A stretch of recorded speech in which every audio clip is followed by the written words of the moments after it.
गरीब काली बहन के ससुराल गिफ्ट लाया अमीर भाई। हे भगवान, किस्मत तो देखो, आज कंचन बहू का ससुराल में पहला जन्मदिन है और मेरे पास इतने भी पैसे नहीं कि मैं उसका मुंह मीठा करा सकूं। यशोदा अपनी झोपड़ी के बाहर बैठी ऐसा कह रही थी, तभी पड़ोसन मालती गाजर लिए आती है। ये लो यशोदा बहन, मेरे खेत की पहली फसल की गाजर आई है तो तुम्हारे लिए लाई हूँ। बहुत बहुत धन्यवाद मालती बहन, ज्यादा नहीं तो अब मैं अपनी बहू के लिए हलवा बना पाऊंगी। गरीब यशोदा गाजर लेकर अंदर आ जाती है, जहाँ झोपड़ी में गरीब बहू कंचन चूल्हे की आंच जला रही थी। भले ही कंचन दिखने में औरों सी गोरी सुंदर नहीं थी, फिर काले रंग की होने के बावजूद उसके सास ससुर उससे अपार स्नेह रखते थे। फिर यशोदा गाजर का हलवा बनाती है। हे भगवान, कितना धुआं हो रहा है चूल्हे से। माँ जी, धुएं से आपकी सांस फूल रही है, लाइए हलवा मैं बना लेती हूँ। ला दे फिर बहू, तरकारी मैं काट देती हूँ। यशोदा सब्जी काटने लगती है और बेचारी कंचन खुद चूल्हे के धुएं में हलवा बनाती है। इतने में एक चमचमाती हुई गाड़ी आती है। अरे ये हम गरीबों के द्वार पर इतनी महंगी गाड़ी किसकी आकर रुकी है? अजी होगी किसी बड़े बाबू साहब की गाड़ी। अब हमारी झोपड़ी भी तो कचरेदान से 2 कदम दूर ही है, पार्किंग समझकर लगा गया होगा कोई गाड़ी। तभी गाड़ी में से महंगा सूट बूट पहने हुए एक आदमी झोपड़ी के अंदर आता है। वो और कोई नहीं बल्कि गरीब कंचन का अमीर भाई अनिल था। जहां धुएं की वजह से कंचन की आंखें लाल पड़ गई थी, वहीं भाई को देख उसकी आंखों से बेतहाशा आंसू गिर रहे थे। कंचन, मेरी बहन। अनिल भैया, आप? अपनी आंखों के सामने अपने भाई को सूट बूट में खड़ा देखकर कंचन खुशी से गले लग जाती है। भैया कैसे हैं आप? मैंने आपको बहुत याद किया। इतने में कंचन की सास पड़ोस से कुर्सी मांग कर लाती है। अरे बैठो ना अनिल बेटा, तुम खड़े क्यों हो? 1 मिनट भैया। ये कहकर कंचन अपनी पुरानी फटी साड़ी के आंचल से कुर्सी पोंछ कर अपने अमीर भाई को बिठाती है और उसे गाजर का हलवा देती है। उसके हाथों में जगह जगह जलने के निशान थे। ये लीजिए भैया, खाकर बताइए कैसा बना है हलवा, मैंने बनाया है। कंचन, ये तेरा हाथ कैसे जला बहन? वो खाना बनाते वक्त आंच की लकड़ी से जल गया, जरा सा है भैया, मगर आप मेरी चिंता मत कीजिए, मैं बहुत खुश हूँ। इस तरह से कंचन को अपने गरीब ससुराल का अभाव और दुख छुपाते देखकर अनिल डबडबाई आंखों से उसे देखकर कहता है, जिस बहन को मैंने नाजों से पाला था, मैंने कभी सपने में भी नहीं सोचा था कि उसे इतनी गरीबी और दुखों में देखूंगा। ये कहकर अनिल अपनी बहन के गरीब ससुराल से उठकर चला जाता है और वह गरीब काली बहन रोती रह जाती है। आज मेरा जन्मदिन है और भैया ने अपनी काली बहन को बधाई भी नहीं दी। इस गम के साथ कंचन बीते कल में खो सी गई, जहां देर रात तक 12 साल का वह गरीब भाई कोयला भट्टी में काम कर रहा था।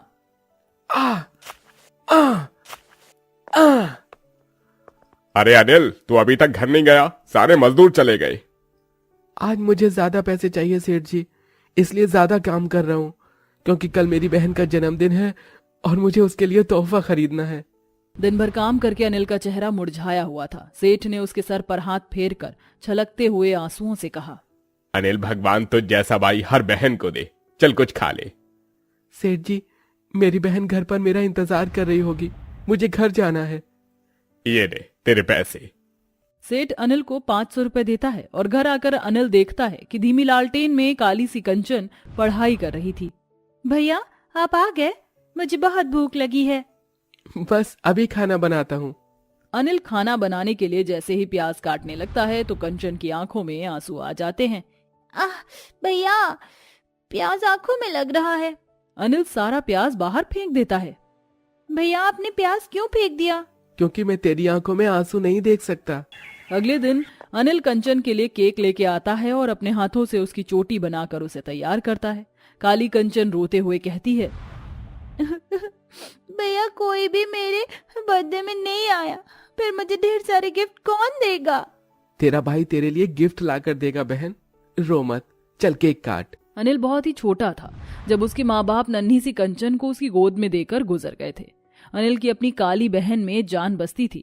जबकि लोग उसके काले रंग के लिए खूब ताने देते थे। फिर गुजरते वक्त के साथ कंचन शादी के लायक हो गई और अनिल ने मेहनत करके सब कुछ हासिल कर लिया। गुड़िया जल्दी से ये पहनकर तैयार हो जा, तुझे देखने लड़के वाले आ रहे हैं। भैया मैं तुम्हें छोड़कर कहीं नहीं जाऊंगी। अरे पगली चिंता मत कर, मैं तेरे लिए अच्छा घर बार ढूंढूंगा जो तुझे मुझसे भी ज्यादा प्यार देंगे। थोड़ी देर में नालंदा अपने बेटे अभिमन्यु के साथ कंचन को देखने आती है। आइए माँ जी, आपका ही इंतजार था, यहाँ बैठिए। अब जल्दी से लड़की दिखाओ। नालंदा जैसे ही कंचन को देखती है तो उठ खड़ी होती है।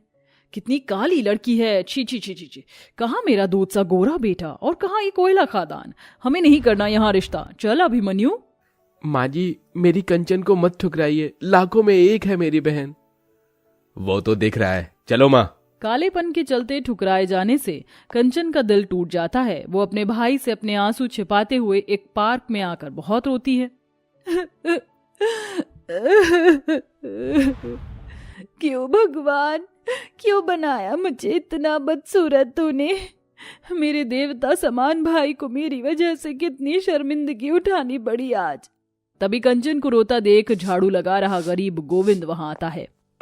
माफी चाहता हूँ, मैंने आपकी बात सुन ली, मगर आप दुनिया की बात से दुखी मत होइए, आप बहुत सुंदर हैं। ऐसे ही वक्त गुजरने लगा। कंचन के काले रंग की वजह से लोग उसे ठुकरा कर चले जाते हैं और हर बार वो पार्क में गोविंद से आकर अपना दर्द बांटती। अब दोनों को एक दूसरे का साथ भाने लगा और कंचन ने अपने प्यार का इजहार किया। आई लव यू गोविंद, मुझसे शादी करोगे? पर कंचन जी ये नहीं हो सकता, मैं एक गरीब हूँ, ये जानकर तुम्हारे अमीर भाई मेरे हाथ में तुम्हारा हाथ कभी नहीं देंगे। गोविंद तुम बस हाँ करो, मैं भैया से बात करूंगी। कंचन गोविंद के बारे में झूठी पहचान रखती है कि वह अमीर है।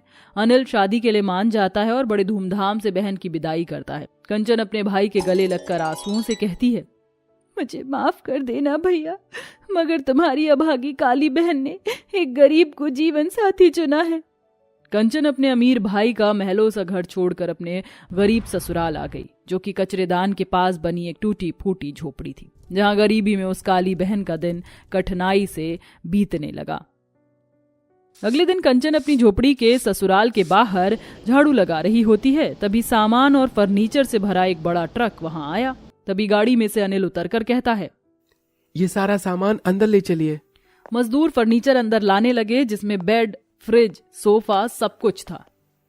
यशोदा, ये सारा सामान कहाँ से आया?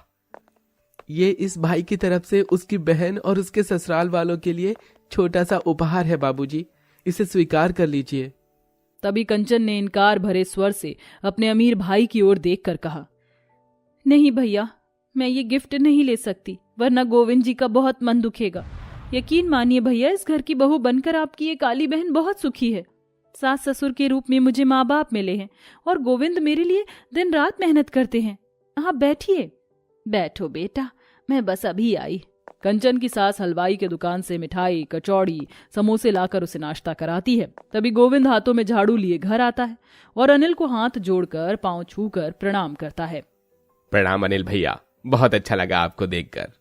नाश्ते के बाद थोड़ी देर में यशोदा पूरी सब्जी बनाकर खिलाती है। अपनी बहन के गरीब ससुराल वालों में इतना आदर भाव पाकर अनिल का मन खुशी से गदगद भर जाता है। माँ जी, पापा जी, गोविंद, सच कहूँ तो कल जब मैंने अपनी बहन को गरीबी में देखा था तो मेरा मन बहुत दुखी हुआ था, मगर आज आप लोगों का प्यार देखकर मन को पूरी तरह से तसल्ली हो गई है कि मेरी बहन बहुत खुश है। मैं धन्यवाद देता हूँ आप सबका। चलता हूँ कंचन, खुश रहना। अनिल अपनी बहन को आशीर्वाद देता है और सारा सामान वापस ले जाता है। और गुजरते वक्त के साथ कंचन का पति गोविंद अपनी मेहनत से घर के हालातों को ठीक कर लेता है।